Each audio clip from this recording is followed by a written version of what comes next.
రాపాకలో వరద నీటిలో మునిగిపోయిన పంట పొలాలు, బొబ్బిలి లంకలో ఏటిగట్టున ఆయన పరిశీలించారు. ఉభయ గోదావరి జిల్లాలో పంట నష్టాన్ని అంచనా వేశామని రాష్ట్ర మంత్రి అచ్చెన్న అన్నారు. ఇంతలోనే విపత్తు వచ్చింది. గోదావరి నది ఉప్పొంగింది. దానివల్ల అటు వెస్ట్ గోదావరి, ఈస్ట్ గోదావరిలో చాలా ప్రాంతాలు ముంపుకు గురయ్యాయి. చాలా గ్రామాలు ముంపుకు గురై ప్రజలు చాలా అవస్థలు పడుతున్నారు. మీరందరూ సజీవ సాక్షులు. గతంలో కూడా మీరు పనిచేశారు. గత 5 సంవత్సరాలు ఎప్పుడైనా ఒక విపత్తు వస్తే, ఎప్పుడైనా వరదలు వస్తే ముఖ్యమంత్రి ఎప్పుడైనా సరే రివ్యూ తీసుకొని అధికార యంత్రాంగానికి అలర్ట్ చేసినటువంటి రోజు ఒక్కటైనా ఉందా?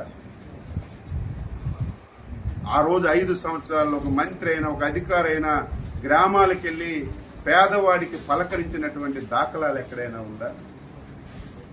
మొన్న ఎప్పుడైతే భారీ వర్షాలు వస్తాయి, గోదావరి నదికి విపరీతంగా వరదొస్తుందని తెలిస్తే మా విపత్తుల శాఖ మంత్రి శ్రీమతి అనిత గారు జూమ్లో కాన్ఫరెన్స్ తీసుకొని కలెక్టర్లకు అలర్ట్ చేశారు.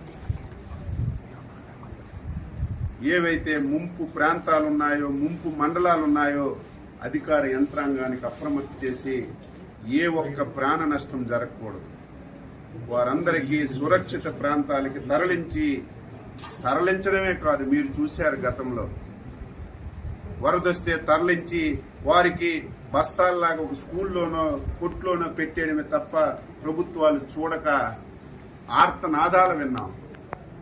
మాకు భోజనం అందడం లేదు, పిల్లలకు పాలు అందడం లేదు, సకాలంలో నీళ్లు లేవు, టాయిలెట్స్ లేవని. ఈ 5 రోజుల్లో ఎక్కడైనా ఒక వార్త వచ్చిందా? భోజనాలు పెట్టాం, పిల్లలకు పాలు ఇచ్చాం, వాటర్ ఇచ్చాం. వాళ్ళు మళ్ళీ నార్మల్గా వచ్చి ఇంటికి వెళ్ళేసరికి 3,000 రూపాయలు పరిహారం కూడా ఇచ్చి వాళ్ళందరికీ న్యాయం చేశాం. ఈరోజు ఈ 2-3 జిల్లాలు తిరుగుతుంటే గత ప్రభుత్వం పాపాల వల్ల ఏవైతే పురాతనమైనటువంటి కాలువలున్నాయో, గెడ్డలున్నాయో 5 సంవత్సరాలు గాలికి వదిలేశారు. కనీస స్థాయిలో మెయింటెనెన్స్ చేయలేదు.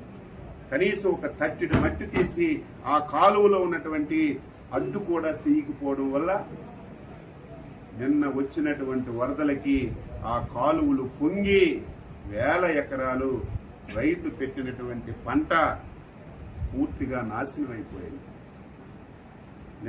ఈరోజు చంద్రబాబు నాయుడు గారు అసెంబ్లీలో ప్రకటించారు, మా మంత్రుల బృందానికి పంపిస్తున్నాం, నష్టపోయినటువంటి రైతాంగానికి పలకరించడమే కాకుండా ఎవరైతే పునరావాస కేంద్రాల్లో ఉన్నారో వాళ్ళ దగ్గరికి వెళ్ళి వాళ్ళకి అన్ని సదుపాయాలు అందుతున్నాయో లేదో చూసి రైతాంగానికి ఏ విధంగా మనీ సహకారం ఇవ్వాలో అన్నీ తెలుసుకొని నాకు చెప్పండి. నేను రైతుల పట్ల చాలా ఉదారంగా ఉన్నాను. అవసరమైతే ఒక పైసా ఎక్కువ ఇచ్చైనా రైతులు కష్టాలు తీర్చి వారి రుణం తీర్చుకుంటానని స్పష్టంగా ముఖ్యమంత్రి గారు చెప్పడం వల్ల మేము బృందాలుగా వచ్చి తిరిగాము. మధ్యలో సెషన్స్ టైంలో కూడా ఎవరైతే స్థానిక మంత్రులు వచ్చి ఒక పూట అసెంబ్లీ చూసి ఒక పూట వచ్చి పలకరించి వచ్చినటువంటి దాఖలాలు. నిన్న ప్రజలు 5 సంవత్సరాలు ఇటువంటి పరిస్థితి ఉంటే ఒక్క ఆఫీసర్ రావడం కానీ, ఒక్క మంత్రి రావడం కానీ, ఒక ఎమ్మెల్యే రావడం కానీ మేము ఎప్పుడు చూడలేదు. మీరు వచ్చారు, ఇదే మాకు ఆనందం అని మీ సాక్షిగానే చాలామంది నిన్న వారి హర్షాన్ని తెలియజేశారు. ఈరోజు ఈ ప్రాంతం నాశనం అవ్వడానికి ప్రధాన కారణం ఎర్ర కాలువ. ఇది జంగారెడ్డిగూడెంలో స్టార్ట్ అయి మళ్ళీ భీమవరంలో ఎండ్ అవుతుంది. ఈ కాలువ అస్తవ్యస్తంగా ఉంది. ఈ కాలువ వల్ల సుమారుగా 20 నియోజకవర్గాల్లో ప్రతి సంవత్సరం చేతికొచ్చిన పంట పోతుంది, పెట్టుబడి పెట్టిన పంట పోతుంది. ఈ కాలువని శాశ్వతంగా ఈ సమస్యని పరిష్కరించాలని ఒక ఆలోచన చేస్తున్నాం. అందుకే జిల్లా యంత్రాంగానికి చెప్పాం, తాత్కాలికంగా ఏవైతే గుంతలు పడ్డాయో ఆ గుంతలన్నీ పూడ్చమని చెప్పి ఆదేశాలు ఇచ్చాం. టెంపరీగా రేపు డిసెంబర్కి మళ్ళీ వ్యవసాయం పెట్టుకోవడానికి ఎక్కడైతే ఈ స్లూయెసెస్ పోయాయో, తలుపులు పోయాయో దాని గురించి ఒక ఎస్టిమేషన్ చేయమని ఆదేశాలు ఇచ్చాం. మళ్ళీ ఈ 2 జిల్లాల మంత్రులు, ఎమ్మెల్యేలు అందరం కూర్చొని ఇరిగేషన్ అధికారులతో సమావేశం పెట్టి ఈ ఎర్ర కాలువకి శాశ్వత పరిష్కారం కింద మోడరైజేషన్ చేయడానికి ఎంత డబ్బైనా సరే